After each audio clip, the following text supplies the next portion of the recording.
These niggas feel what jealousy. I'm doing good, that's what they envy me. This girl is in my memory.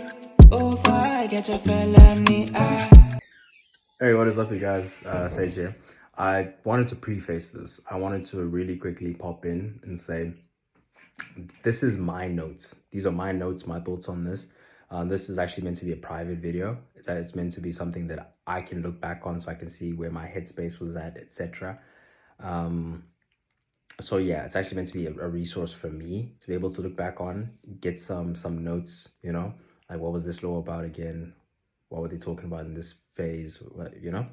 That's what's actually meant to be. But I thought, let me put it out in case someone else wants to use it as the same type of resource. So if you're not interested in that, if you want to listen to the actual book, go listen to the actual book. This is not that. I don't want to hear nothing in my comments. Molweni bantu bakuthi, nguSage lona Tasage goeiemiddag dames en heren, as Sage so.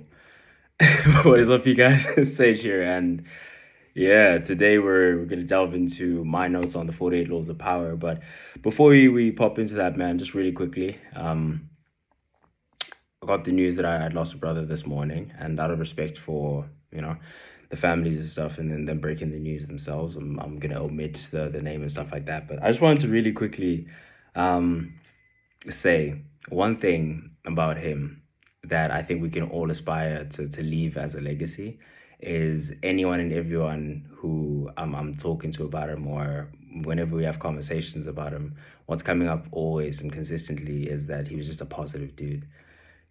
He'd always be happy to see people. He always had time to talk to you. Among other things, that's just the one thing that sticks out that I'm thinking to myself, man, if anything, if I could just leave with that, if I could just leave people with just a memory of me being positive, rolling with the punches like he did, I think that's a good thing. Now, let's get into it, man. So basically, it's going to be pretty much the same as my Outwitting the Devil video, where I just reeled through my notes, right? Kind of read through it.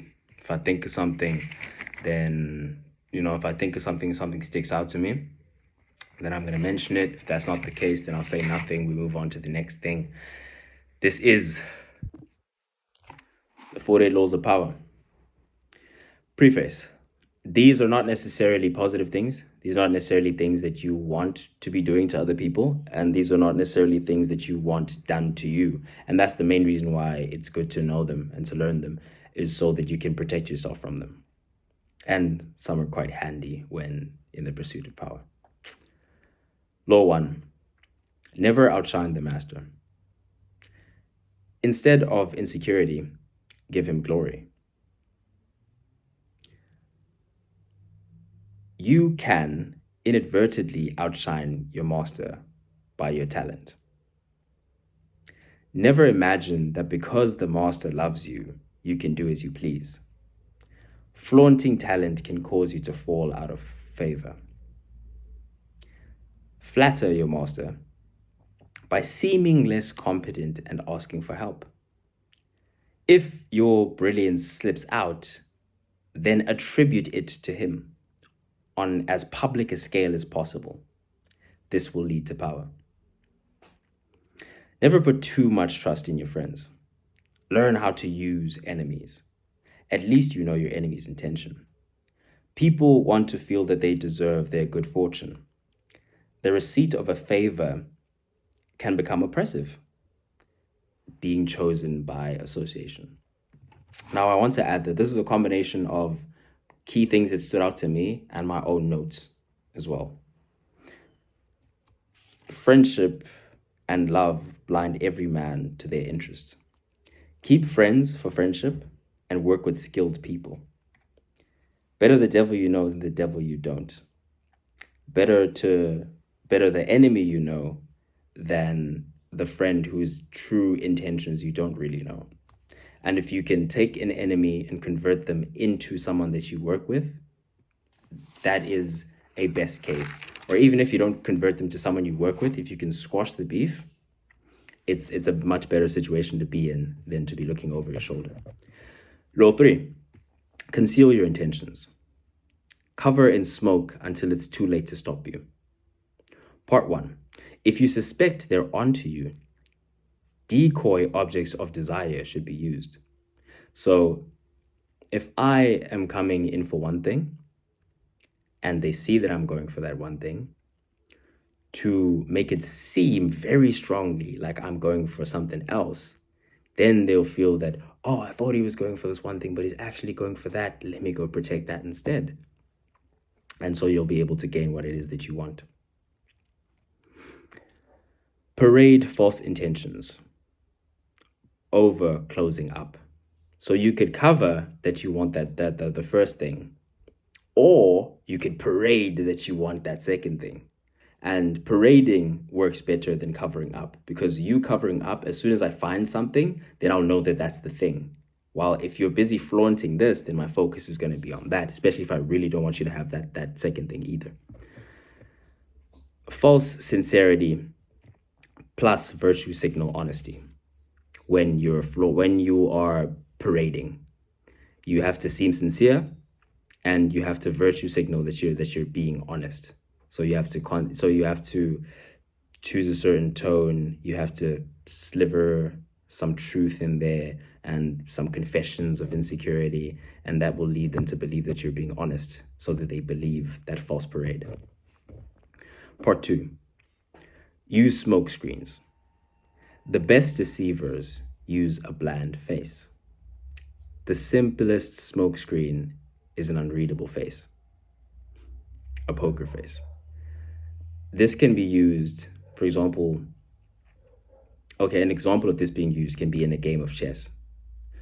Instead of being elated and excited when you're about to make a good move, kind of sad when a bad move is going to happen, bland face the whole way.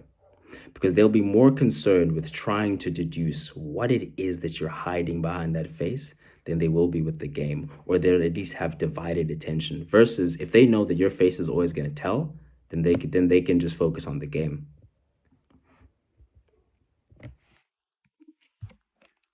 Law 4. Always say less than necessary. The more you say, the more likely you are to say something foolish. When you say less, you appear greater. And those around you will speak more as well. The less you say, the more impact that your few words have, so they'll hang off your every word. As well as that, you also gain the advantage of the opposition, the other, trying to close the space with words. So they'll say more and end up revealing their hand, or end up saying something that shows you what their true intentions actually are. So the less you say, the more opportunity that they have to speak, especially when they want something from you. Law 5. So much depends on reputation. Guard it with your life. Make and maintain your own reputation. Pick a thing. Be known for that thing. Let as many people as possible know you for that thing, and never appear too desperate to defend it. Attacking a larger reputation has a lot to gain. However, you must not appear petty. You must target it with skill. Failing to target the larger opponent's reputation with skill will end up ruining your own reputation if your execution is sloppy. Law 6. Court attention at all cost. Part 1. Surround your name with the sensational and scandalous. Any publicity is better than none. Notice, it doesn't say be sensational and scandalous or carry out sensationalism and do scandalous things, because Law 5, reputation. But surround your name with scandalous people. When these scandalous people are headlining, be there mysteriously. They were with so-and-so. And so Any publicity will be good publicity because it's not affecting your reputation directly, but you're also being in the atmosphere of such things. Every crowd has a silver lining. Adapt and vary your method of courting attention. Part 2, create an air of mystery. People find mystery seductive.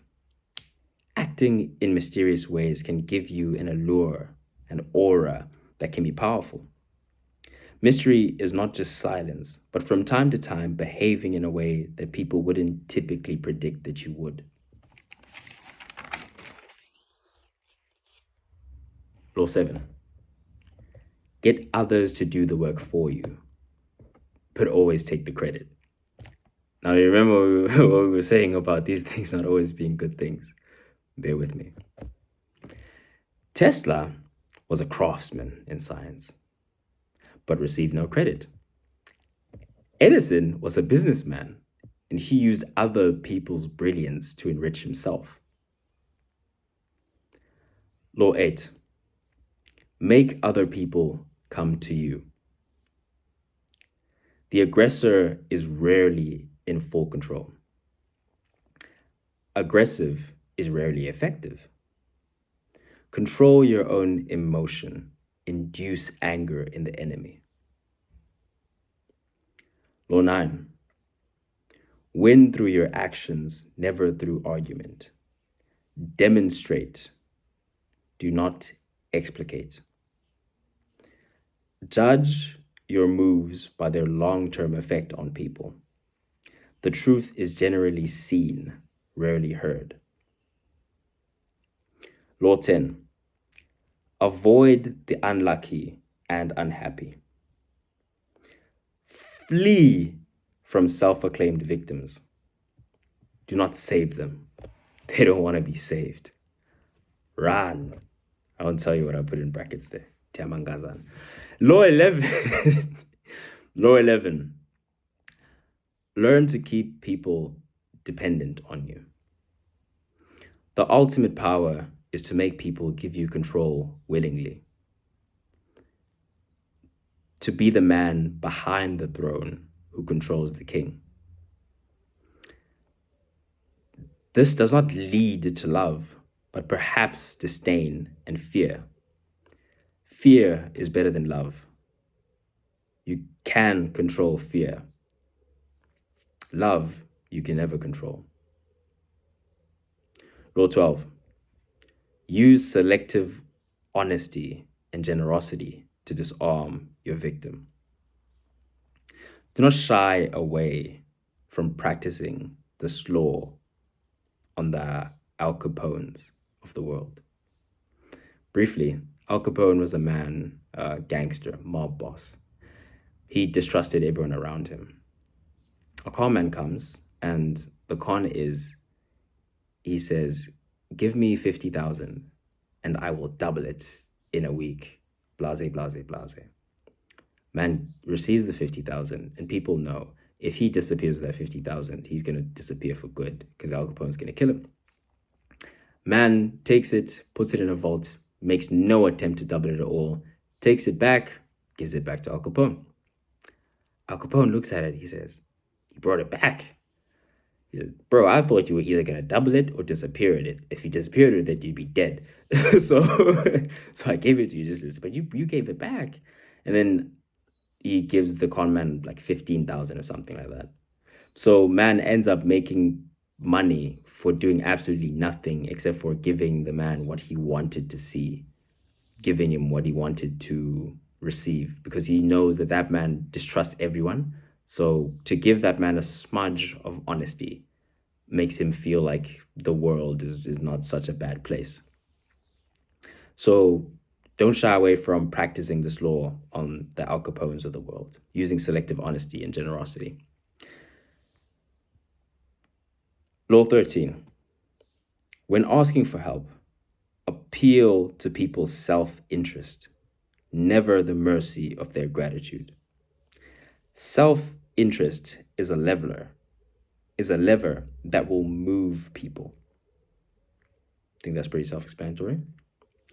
Law 14. Pose as a friend, Work as a spy. Leave nothing to chance. Arm yourself with knowledge. Emphasize friendly chatter, not valuable information. So if you're trying to extract something from someone, it's better to pose as a friend and don't even focus on what it is that you actually want to know. Emphasize friendly chatter. Give a false confession to get a real one. Contradict people to... What the fuck did I write there? Treated them to reveal their thoughts. Give a false confession to get a real one.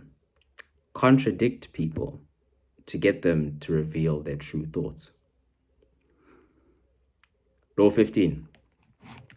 Crush your enemy totally. Even a small flame left over can turn into a large fire. Law 16. Use absence to increase respect and honor. Law 17. Keep others in suspense. Cultivate an air of unpredictability.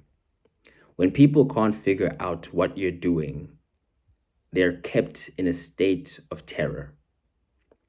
Strike without warning to keep the initiative on your side.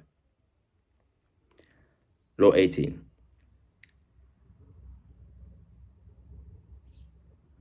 Do not build fortresses to protect yourself.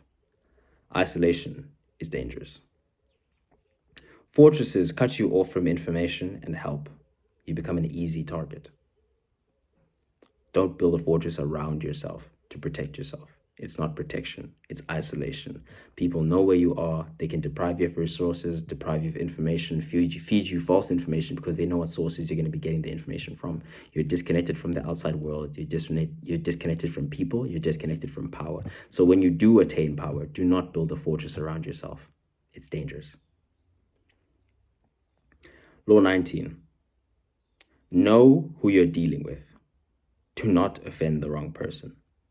Never assume that the person you're dealing with is weaker or less important than you are. If turning them down, do so with respect. Know their ins and outs. Law 20. Do not commit to anyone. Part 1. Commit to no one. Be courted by all.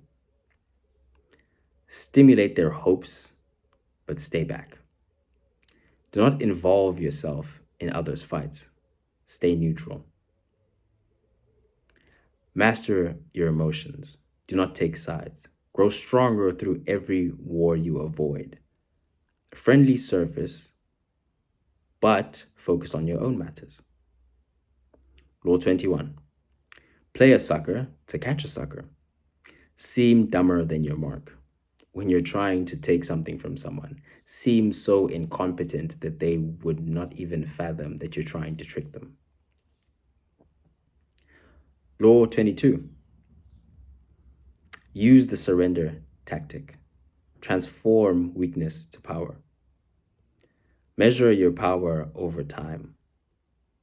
Meet aggression with yielding to neutralize them so that you control the terms of the interaction.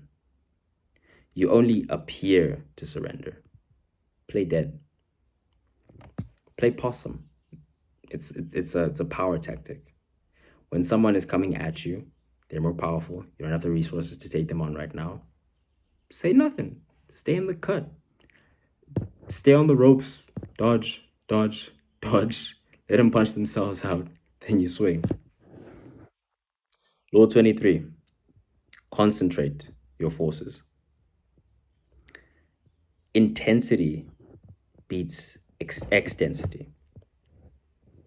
One fat cow that will give you lots of milk is better. Intensity is better than extensity. One fat cow that will give you lots of milk. It's better to mine one great mine deeply than to dig many shallow mines. Bloat rots. Concentrate on a single task and beat it into submission. The wider spread you are, the more vulnerable you are. Be precise. Law 24. Play the perfect courtier. Avoid arrogance. Practice nonchalance. Be frugal with flattery. Don't just give it up, Arrange to be noticed. Alter your style and language according to who you're dealing with. Never be the bearer of bad news. Never affect friendliness and intimacy with your superior. If you're the one receiving and they want to turn the situation into something like that, then 100% be friendly. But never be the one trying to be friendly to a superior.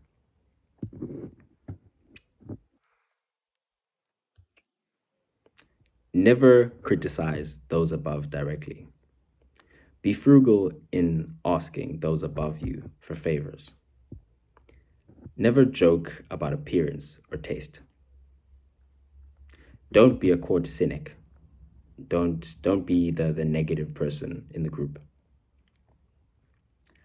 By expressing wonder at others' achievements, you also call attention to your own.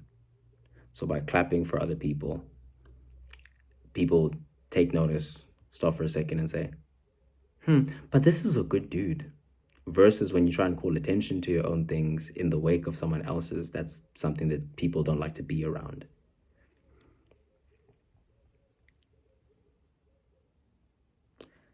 Be self-observant. Master your emotions. Fit the spirit of the times. Be a source of pleasure. Law 25. Recreate yourself. Once you accept a role, you're doomed. Have boundaries at your own discretion. It's your costume. It's your costume. Don't take attacks personally. Law 26. Keep your hands clean. Always have a scapegoat. The fall of the favorite. Make use of the cat's paw, the executioner. Basically, what Law 26 is about is always, when you are in those positions of power, always have a favorite. Always have a right-hand man. Always have a scapegoat. Now, the cool thing for the scapegoat is they're your favorite. So you're going to give them favors, give them gifts, give them everything.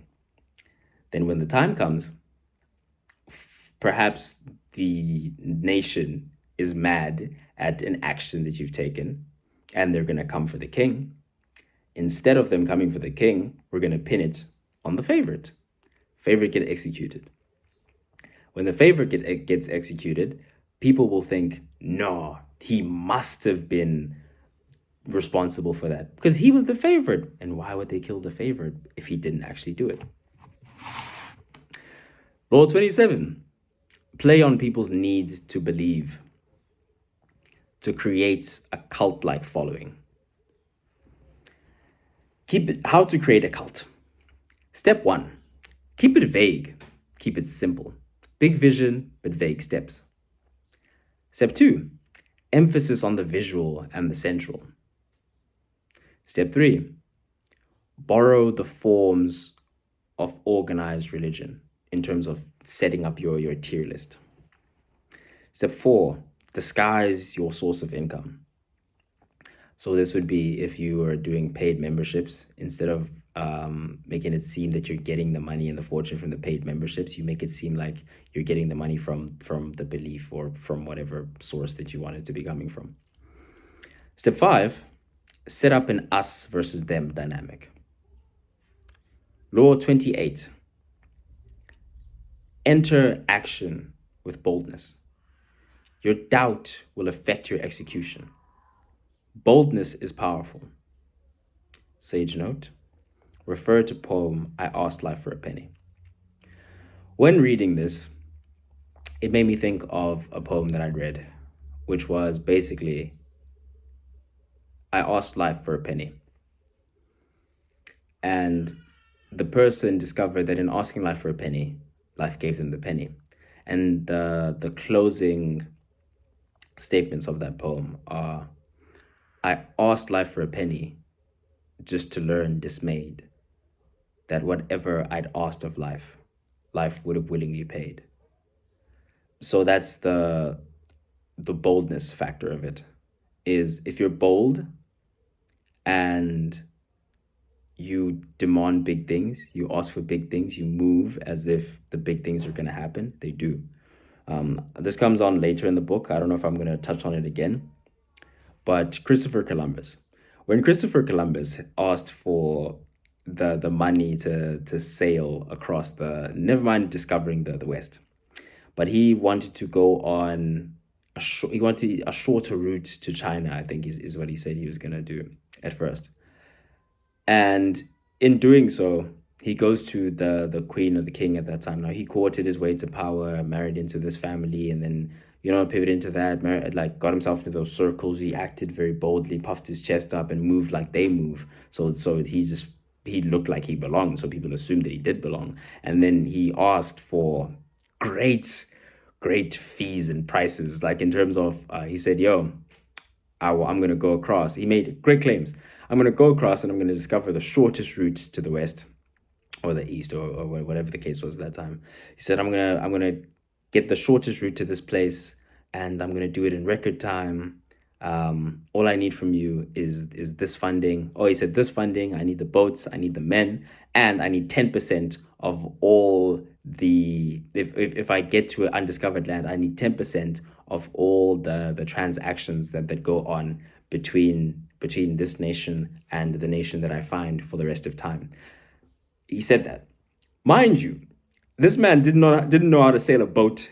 He didn't know how to navigate to save his life. He had no experience, no skill, nothing. But he came in there with the bravado that was to the level where even the people who rejected him respected his I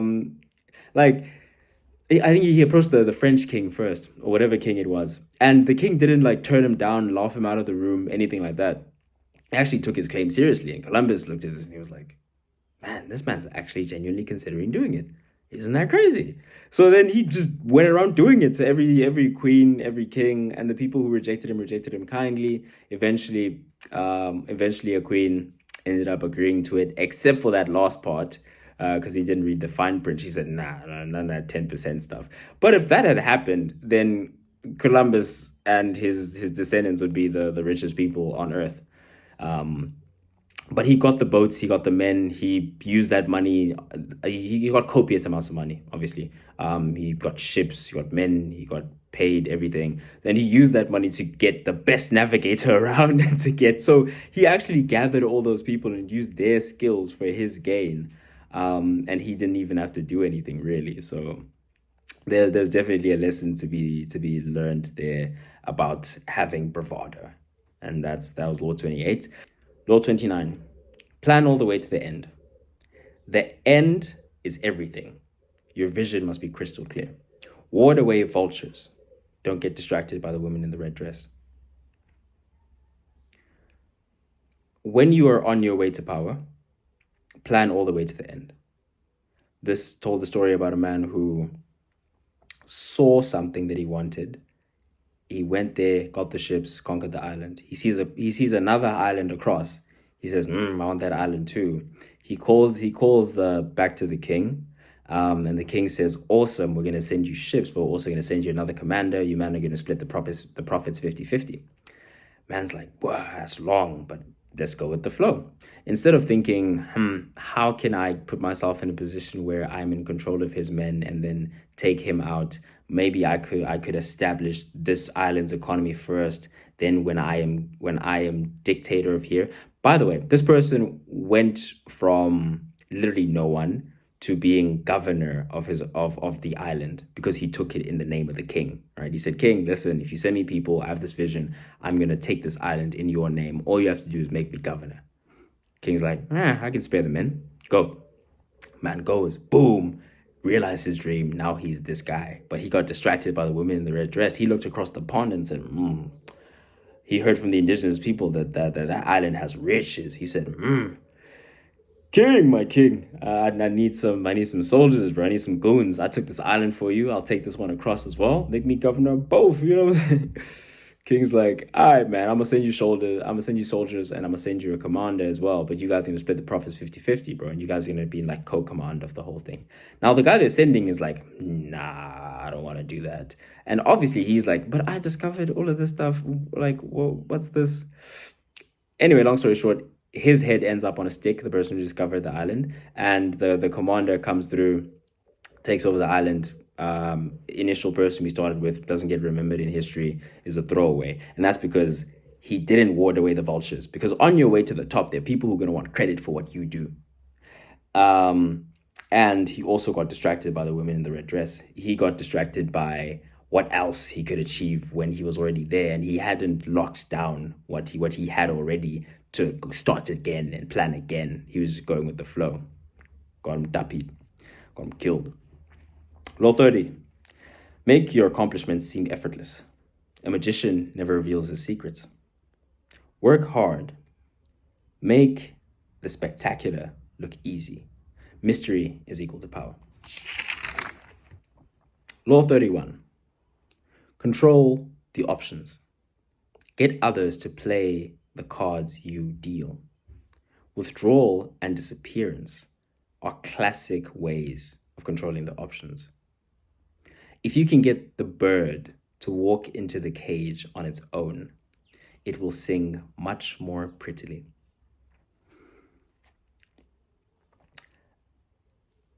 Yeah. Okay. Yeah, let's do this. There are some classic examples of this. If you look at some of the issues that are a bit more controversial that we've discussed, if you look at the people of a certain nation that shall not be named, and their fight was for land, and they end up getting the right to vote, and they sing and they celebrate and they praise their leaders for getting them liberated and put in this position. However, what they don't realize is that the goalpost was shifted. They got hit with the bait and switch. So now they're in the cage and they're singing. So it's a powerful trick, man. Law 31, control the options and get others to play the cards that you deal. It's like saying, listen, on one hand, you could go bankrupt. On the other hand, you can let me buy your company. If those are the only two options, then it's a win-win for you. It's a lose-lose for them. Make them only see the lesser of two evils. Make those seem like the only options they have, and you'll win. Law 32. Play to people's fantasies. To gain power, be a source of pleasure for people around you. Never promise gradual improvement through hard work. Promise the moon. Distance is key. The mirage. Make it always seem like, man, I'm close to this thing. If I just did this, this, and this, then I would get to it. But also keep it far enough so that they don't see that it's not actually there. Law 33. Discover each man's thumbscrew. You can turn to your advantage. No mortal can keep a secret. His lips are silent. If his lips are silent, he chatters with his fingers. Betrayal seeps from them at all points. Betrayal seeps from them at all points. Learn to listen in normal conversation. Pay attention. Be what they lack. Look for contrast. If they say one thing, they act another way. If they believe in this, but they move like that, there's a contrast there. There's someone that they're not, that they're pretending to be. There's something that they want that they're pretending that they have, that you can provide to them, and then you become invaluable to them and you control them. Making people feel better about themselves is a hack, because they become dependent on you for the dopamine. You use their own nervous system. You use their own hormones to make them addicted to you. Law 34. Be royal in your own fashion. Act like a king to be treated like one. By behaving regally and confident of your powers, you make yourself seem destined to wear a crown. Law 35.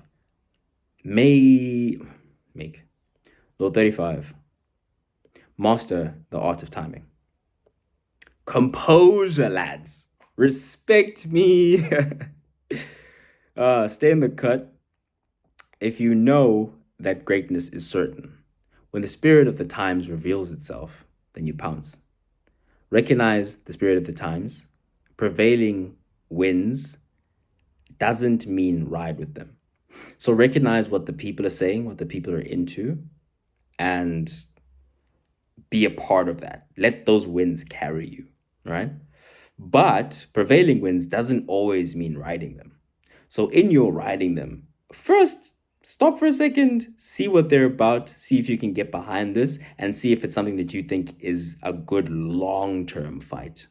If you think this is something that long-term is good for the people, actually, because if it's not good for them, then you being on the winds, they ride the winds, they're right there with you, and you get put in a position of power as a result of it, then guess who they point at when the result that you knew was coming actually happens?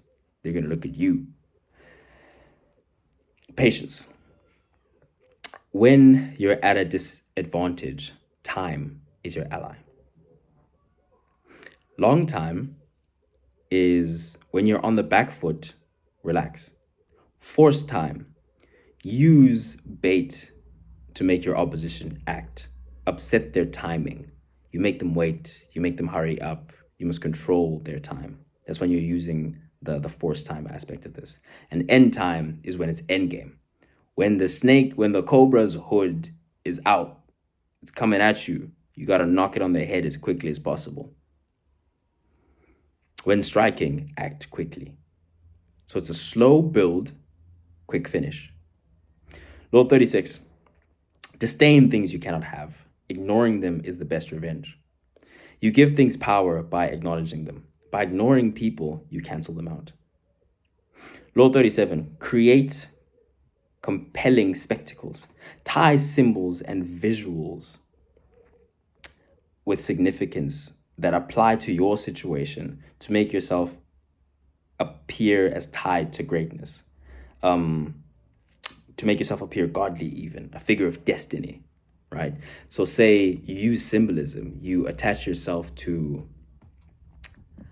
say your name is Samson, or you give yourself the nickname Samson, Black Samson. You tie yourself to power. You're this godly figure. Your enemies will fear you without reason, because everything you do, everything you touch will always scream, oh man, he was meant to do this. He was built for this. That's why names are so powerful. But above names, symbols, it's using that imagery, tying yourself to godly figures. An example I could use is myself when made that video, boom, went viral. What I could do from there as a sort of marketing ploy, marketing strategy, is to tie myself to the avatar, right? In terms of, long ago, the 4 nations lived together in harmony until the Fire Nation attacked. So only the avatar, master of all 4 elements, can save the people. So this is something that when people see, especially people who grew up in my time, see that arrow, they know exactly what it means, right? So I could make my channel symbol that. If I really wanted to lean into the Liberate Africa thing, which is, it's something that I believe in, but it doesn't entirely consume my personality. Like I'm more into this, okay, let me just get my stuff together first. Let me master this business thing. Let me get successful in this. And hopefully that can be my vehicle to actually help other people, and we can. So Free Africa is an end goal for me. It's not, I don't just want to be out here saying things.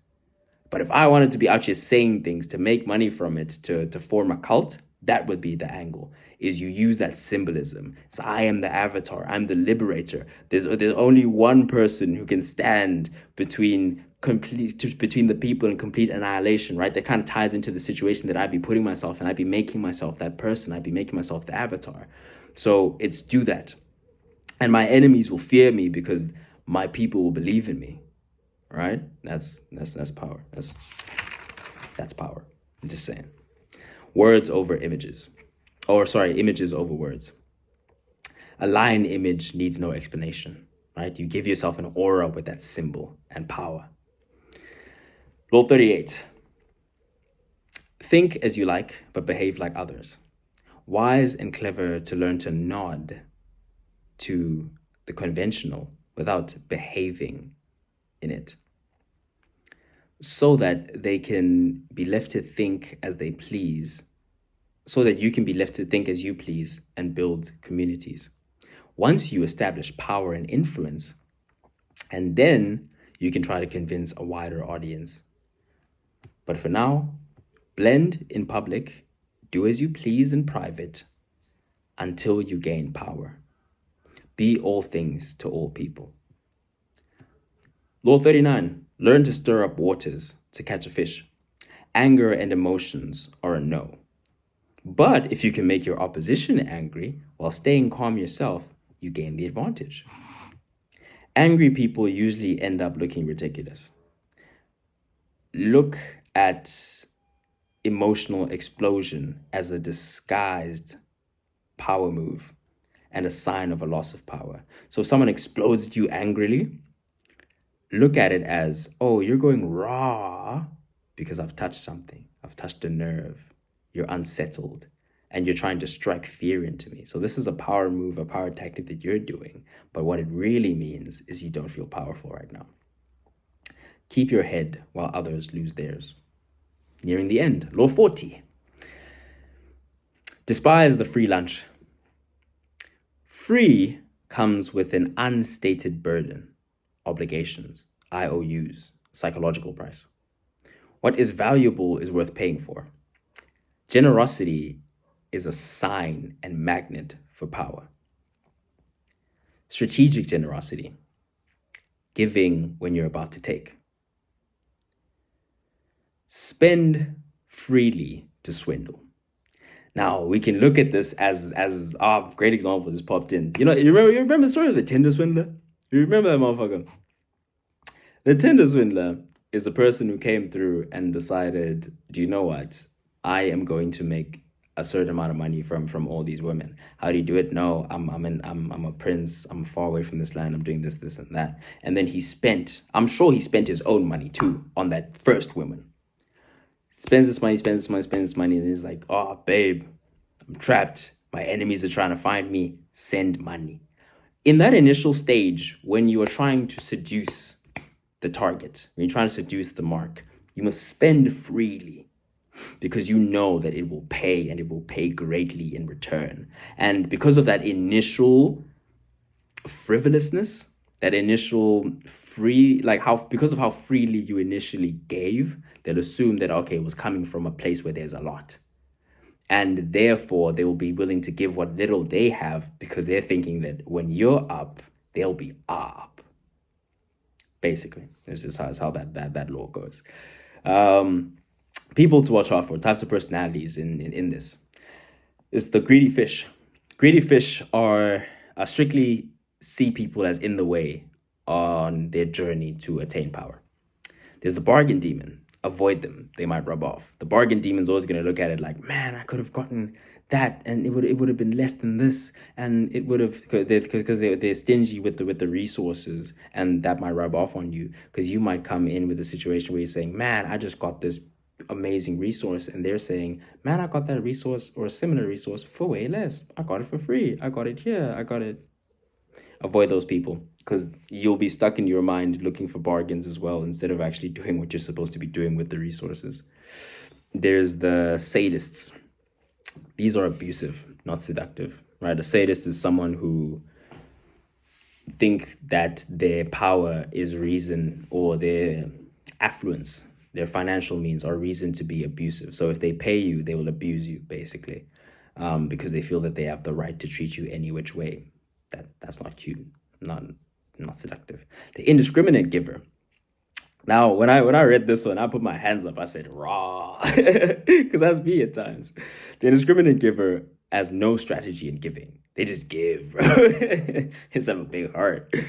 Um, and this is also not a path to power, because how am I meant to feel special that you gave to me if you just give to everyone? So when giving to attain power, you must be strategic with your generosity. Law 41. Avoid stepping into a great man's shoes. Establish your own name by changing course. Alexander the Great represents a rare type, the kind with a famous father who becomes great himself by disparaging the past. By disparaging the past and charting in a new direction. Mentally always be on ground zero. Deprive yourself to achieve greatness. Never be seen as following your predecessor's path. You'll never surpass them.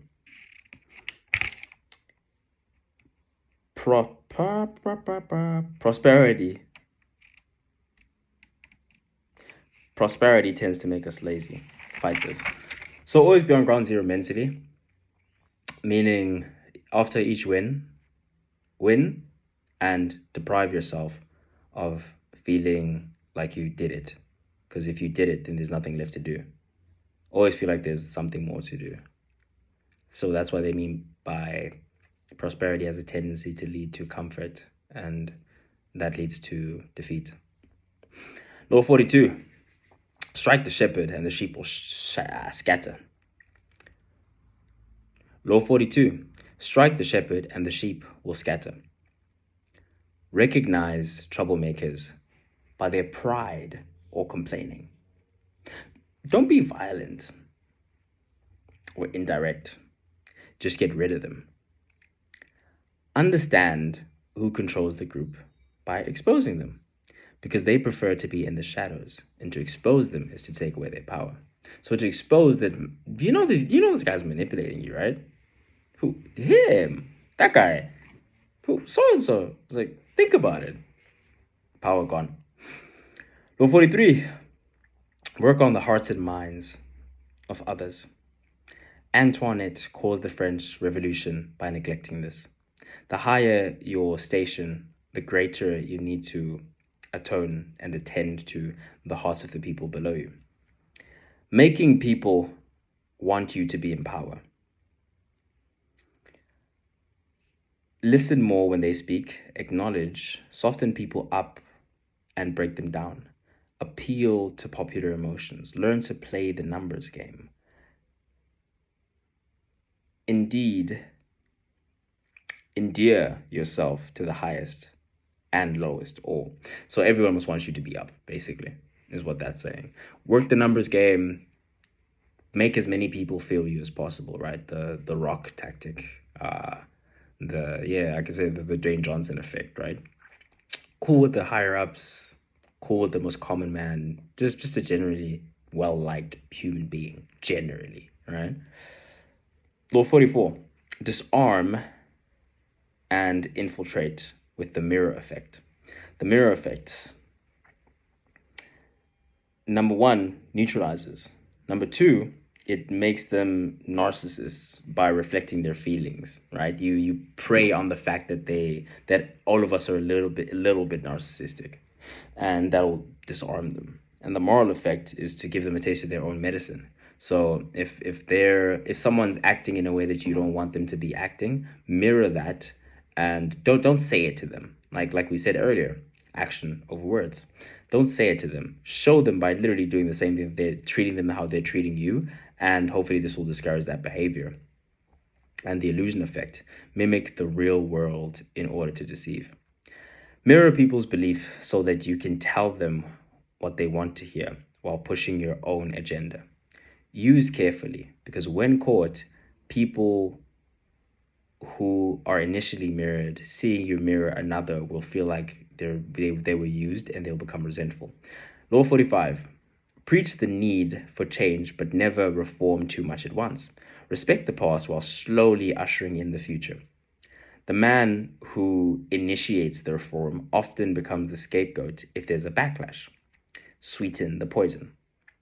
Keep the name or number as a tie to the past. Say, if we were to remove politicians, we put in a monarch and we put in the same number of advisors as there would be number of parties. All right, that's a way where you change, but you keep that familiarity so that people don't thirst for it. Because if they thirst for it, that's where revolution comes from. Make loud and public support of the past, and few will notice how unconventional you are. Seem to build on the past, even if you've thrown the systems out completely. If you keep those numbers the same way, if you keep the same name, if we keep the name the Republic of South Africa, even when whatever the case may be, then we still seem to be in that same space, and we haven't completely changed, but you are in effect changed. Never appear too perfect. Only God and the dead can seem perfect with impunity. Once you see envy, you can either downplay yourself or run. When you pop, when you become famous for whatever reason, when you become affluent for whatever reason, watch your circle, watch the people around you. Key to power is expel envy as fuel towards your own excess. If you're the person who is envious, right, then remove the envy. Okay, if you're the person who's envious, remove the envy from your body in order to be successful, or you can use it to fuel your success. As in, you can, instead of letting it internalize and destroy you from the inside, you can externalize and say, I want that, what can I do to get that, and move toward getting that. Be aware of the actions that cause envy if you're the person who are causing others to be envious, and take the teeth out before they bite you. So whatever it is that seems to trigger people, step away from that a little bit. It'll serve you to step away from it.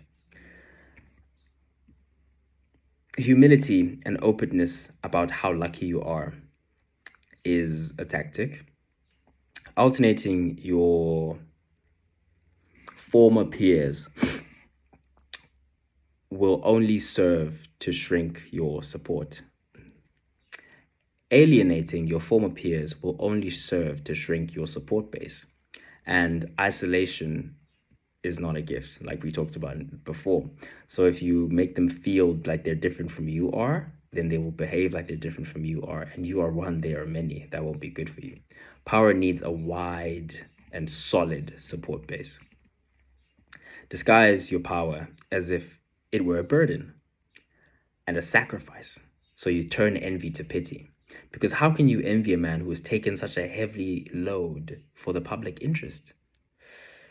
Display a weakness to distract your haters. Don't do favors. You will only intensify the feelings of inferiority for them. When envy shows its face, flee, leaving it to eat them up. When envy shows its true face, so when they're no longer being coy with you, playing around, and straight up letting you know, like, hey, listen, I feel like in your shoes is supposed to be where I'm at, run. They'll kill you. Leave it to eat them up. Law 47, do not go past the mark you aimed for. In victory, learn when to stop. In going too far, you make more enemies than you defeat. Victory is intoxicating but dangerous. When you attain success, step back, be cautious, and re-strategize. Do you remember that conversation we had about the guy on the island? After he took the island, he could have taken the island, built infrastructure here, known that there's another island that the indigenous people told me about that has many, many riches, but I need to establish myself here first, become one with the people so that I can raise an army myself, and then we can move on to the next step, so that when I call the king, I call him having the leverage of, no, listen, these are my people now. They will only follow me, and they won't like it if you bring someone else who's also going to be co-ruling. They're going to trust me less, and that's not good for anybody. Then no one's going to make money. Law 48, assume formlessness. Bruce Lee said, "Be water, my friend. Rigid things can break, water cannot. Movement over position. Be like vapor, and only not giving your enemy anything to attack. And by the time they know where you are and what you're doing, it'll be too late. Things that don't change die. Power can only thrive if it's flexible. Power comes from the ability to recreate yourself. The power of water, the power of Mercury, the god of Olympus. To remain formless, train yourself to take nothing personally. Conform on the surface while breaking down your enemy from the inside. Getting larger is a step toward extinction. The more gigantic the enemy, the easier it is to induce collapse. Big things are slow and they need copious amounts of resources to feed them. Xerxes' army, largest army ever assembled, about 5 million soldiers, they estimated. It destroyed itself.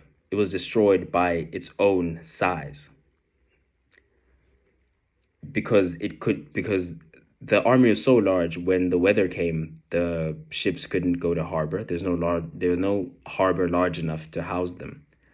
When the people starved to death, they were hungry, there's not enough resources to go around, etc. Bloated things, big things will die and they'll kill themselves. Xerxes' army destroyed by its own size. Formlessness is a strategic pose. As your enemy struggles to guess your next move, they reveal their own strategy, putting them in a decided disadvantage.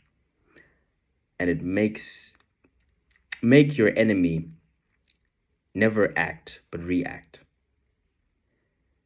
It means it is up to you not to rely too much. Okay, and then in closing, when it comes to this formlessness also means that it's up to you not to rely too much on others' wisdom, but to form your own. And to be honest with you, that's about it. That was about a summary of the 48 Laws of Power. Like I said, it was a combination of key things that I got from each chapter, as well as my own notes, things that it made me think about myself. Put those together and noted it down. Not gonna lie to you guys, this one's mostly for myself to come back to whenever I'm curious or I need a reminder of what the laws were, what happened in those books, and where I was mentally when I was reading it. Then this is my source. But if you find it to be a good source as well, or if not anything else, then if you find it to make you curious, because I really just touched on points. It's a 10-hour read, so to concise it down to a couple of videos less than an hour long is very difficult. A lot of ideas were skimmed over. I would encourage you reading it yourself. But for being here, I thank you very much. I've been Sage, signing out. Like that, like I said, I came in as an under 14, right? So I came in with a relative lack of skill, right? And there were other much more skilled people than me. But the issue was always size. For example, if their 1 through 8 are much bigger than our 1 through 8, you can't even phone any kwekwe. You umlungu lungiyane. Maybe like I am. Boy, mchanam jonga uyabakakisa uyabatuisa. Yar! You hong English yako hong batho banyisile, even though andivanga next batho banyisile hong, but it's a fire, boy. Keep it up, mchanam. I'll call you again next time ever. You inja lekweka.